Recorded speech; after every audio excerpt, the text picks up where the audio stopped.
I vote yes. Thabarĩ ya kũhagũra ma-CEC acio erĩ ya thirikari ya kauntĩ ya Kajiado arĩa nĩ Jeremiah Ncharo wa gĩthomo na Lais Kisota wa ũtungata wa mũingĩ rĩu nĩ nyitĩtwo mbaru nĩ mbunge ya kauntĩ ĩyo. Gĩikaro-inĩ mũthenya wa Aramithi nĩguo ndereti ya kũhagũra erĩ acio ĩratemanirio nĩ ma-MCA Jonathan Koroine wa Mosiro na James Bereri wa Ngong'u na ĩranyitwo mbaru nĩ ma-MCA 23 harĩ 40 a mbunge ya Kajiado 16 makiregana nayo na umwe ndananyita itemi. So the years have it. So honorable members, the motion is approved and I hope the other processes will move forward.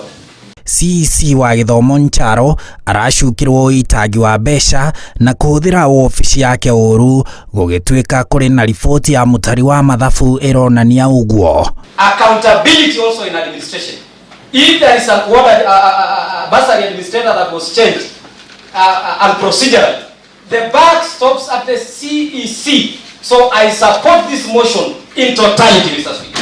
Nake CEC wa ũtungata wa mũingĩ Kisota aracukirwo kũhũthĩra ofici ũru, kwaga ũiganania wandĩkani-inĩ, kũnyamaria aruti a wĩra, kũrũgamia mĩcara ya aruti a wĩra o ũguo kiũndutho na kwandĩka wĩra andũ matakinyanĩirie ikĩro. But when it comes to matters integrity and competence, Mr. Speaker, sir, that solely lies or sits with the occupier of the office, Mr. Speaker, sir.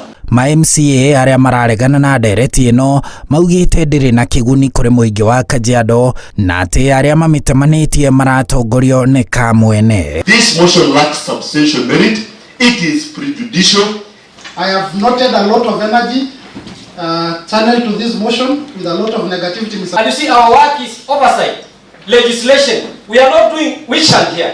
Rĩu mbunge ĩyo ĩkũmba kamĩtĩ ya ma-MCA 5 arĩa megũthuthuria thitango iria ihandĩirwo erĩ acio ihe ma-CEC acio kamweke metetere mbere ya gũtemania riboti ya gwĩtĩkĩra mahagũrwo kana ĩmahonokie gĩikaro-inĩ kĩa mbunge kũrĩa ma-MCA magatua itua rĩa mũthia. Handũ-inĩ ha Inooro TV, njĩtagwo Harun Njoroge wa Maina.